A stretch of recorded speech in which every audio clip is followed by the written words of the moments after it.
We are on our way to buy Manok Bisaya or Philippine Native Chicken. Bye, Noel!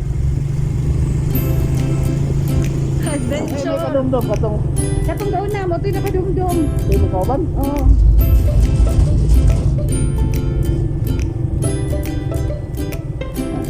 Suka ni para sa tao, ragad ni ang ta. Adan, kato. Okay, o. Para lagi motor mo. Motor gid siya? Oo, kana magbaha ba? Ano, nalagay manihan diri oh. Harvest na baka ani.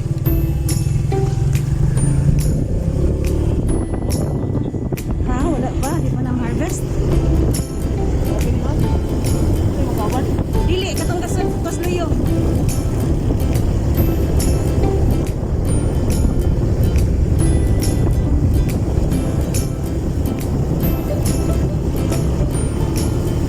Ano na to lang, dili kaki ang Oh, dili man four-wheel drive. Nya, kanang mahadlok mo kung anong driver. ako na nung mas malubog. Oo, lagi. Kag malubong sus kalayo para manamo, syudad ba ni Cebu? Sumunin ka sa daadong para danasan dong. Sumunin no ang ruta para danasan Eco Park. Oh my God, kunting layo ah. So from Danao nga main highway, pila ito ni dong 1 hour? Oo. Oh, so this is ruta sa Danasan Eco Adventure Park. My God, kapag kalayo, but the view is, oh my God. Nice kaayo.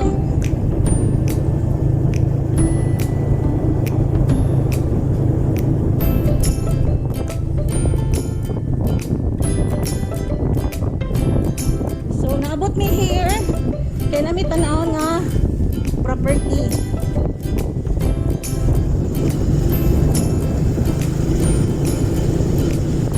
Grabe. Grabe ang view. Oh my God. I really love the view.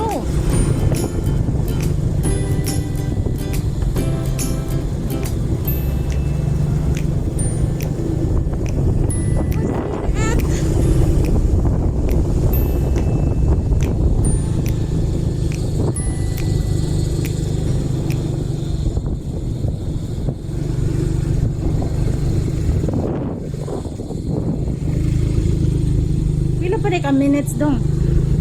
Ay, doon naman lang ni ma'am. Office naman ni ma'am. Ugis na ni. Pero doon ang office, kaya nga rin.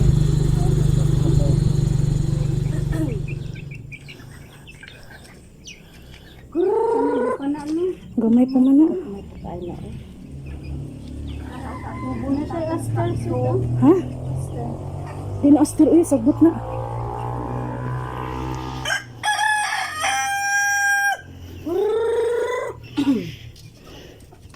Ang ako sa mga manok ko din, alam-alam. Meron ay, ano nun? Oo ka na. Uko na lang. Sige nang be. Kanang ito na, di ka na. Pinaliwatan na mo, basilan.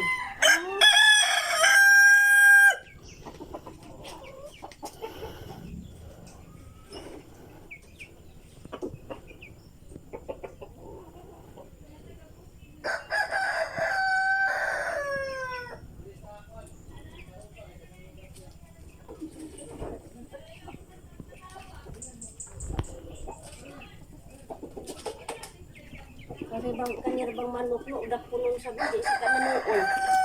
Kay bawo sa gina.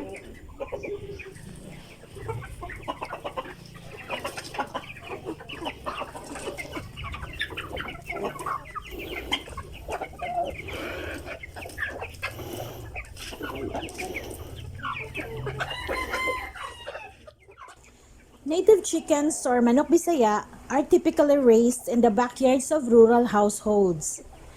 They are commonly grown in small numbers for meat consumption and egg production, or as an additional source of income for the household.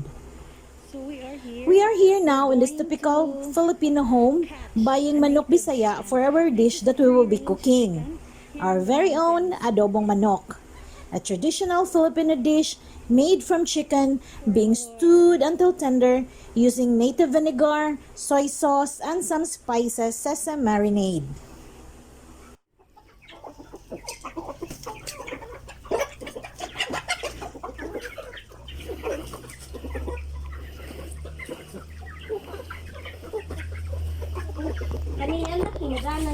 Yeah. Actually, dakpat. Mayroon akong dako akong gibreeding. Ah, okay. Anad, ang katakay din So, ito. this is the food. This is a native corn that they fed the chickens. These are free-range chicken fed by a native corn, a native variety of corn. This is called mais tinigib. Native chickens grown free-range are healthier compared to broiler. Its meat has a deep, complex flavor. It has less cholesterol compared to poultry chicken. They have higher protein content and high in amino acids and vitamins. It is free of antibiotics and are eating healthy foods such as insects and grubs and some organic greens. So we're going to use or catch this chicken for our adobong manok.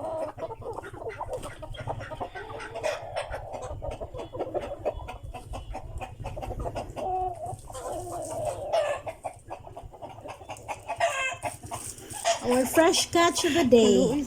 Let's go! Ating makabuti. Ari na to babaw di amo. Sige.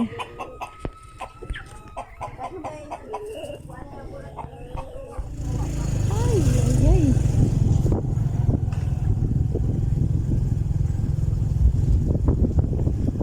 We are on our way home.